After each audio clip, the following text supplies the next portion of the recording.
उन्होंने जैसे बच्चे 6-7 महीने के होते सुंदर सुंदर शिक्षा देना प्रारंभ कर देती।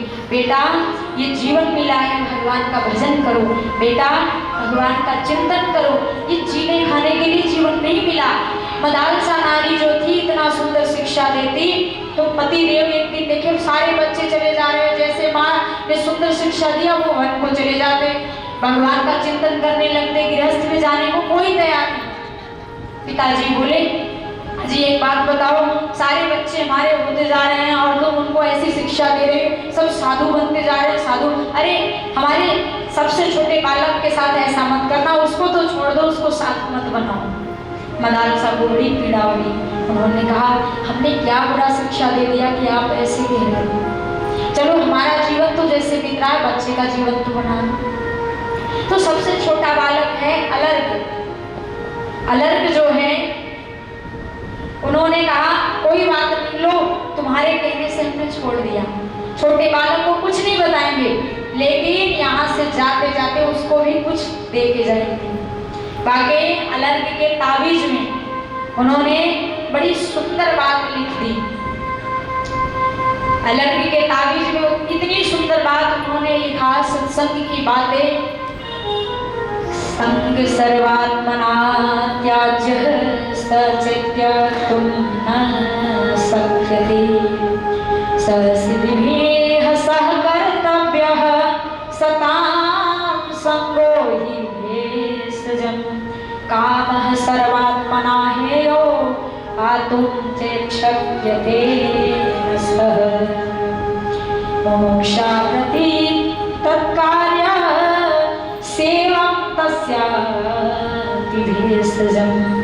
बेटा संग को हमेशा त्यागने का प्रयास करो, किसी के प्रति आसक्ति मत रखना कि इसके बगैर हम जी नहीं सकते। सदा सुंदर सत्संगियों के साथ रहो, अच्छे संगति को प्राप्त करो, बुरी वस्तु का सेवन ना करो, भगवान का चिंतन करो, चिंता मत करो। भगवान का चिंतन करने से भगवान के पास जाओगे बेटा, और चिंता करने से शमशान के पास जाओगे। इतनी सुंदर बात उन्होंने अलर्क के ताबीज जो पहनते हैं, वह ताबीज में उन्होंने एक पत्र में लिख के और डाल दिया। एक दिन क्या हुआ कि अलर्क अपने गृहस्थ जीवन में जी रहे और अलर्क के मन में बड़ी चिंता हुई और उस दिन बड़े कष्ट में हो गए। जब चिंतित हो गया अलर्क, तो उन्होंने कहा मेरी माँ जाते समय मुझे एक ताबीज पहनाई थी और जाते समय उन्हें कह दी थी कि बेटा कभी भी तुम्हारे मन में घबराहट हो, कोई परेशानी आए तो उस ताबीज को निकाल के देख लेना। और अलर्क ने ऐसा ही काम किया कि उस ताबीज को निकाले और पढ़े तो बड़ी सुंदर बात लिखी हुई थी।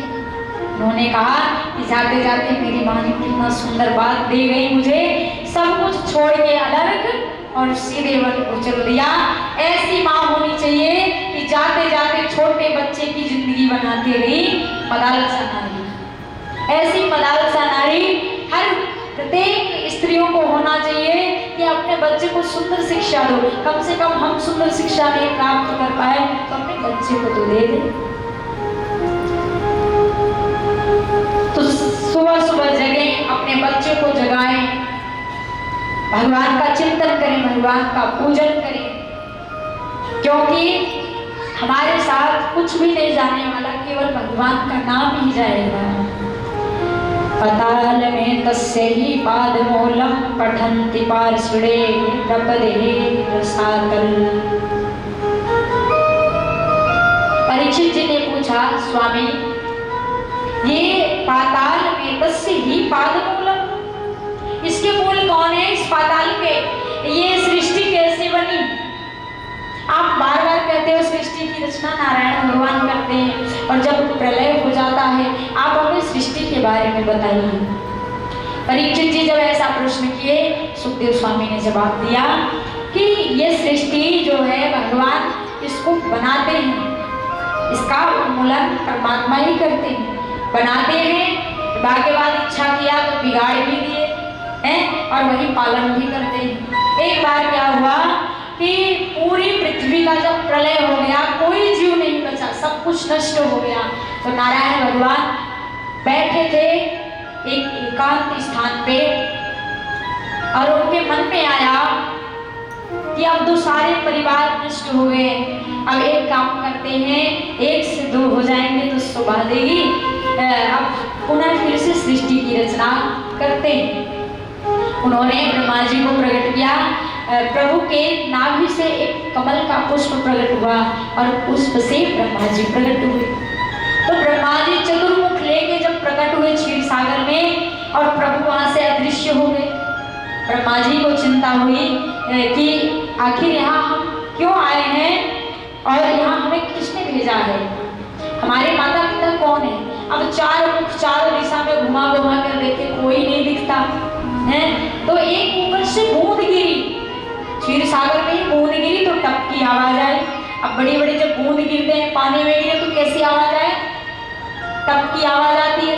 तो ब्रह्मा जी को एक संकेत मिल गया कि हम तप करेंगे तब जाके हमें ये पता पड़ेगा कि हम क्यों आए हैं।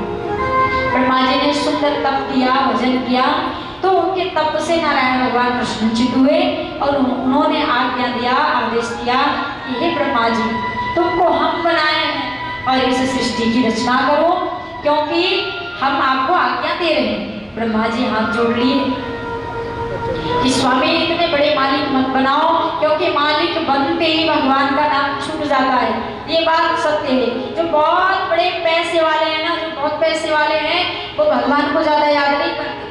आपके मंदिर में भी चले जाओ, कितने ऐसे भक्त हैं कि प्रिया तुल्लम जो की जोड़ी रखते हैं युगल सरकार की, और मंदिर कितना सुंदर सजा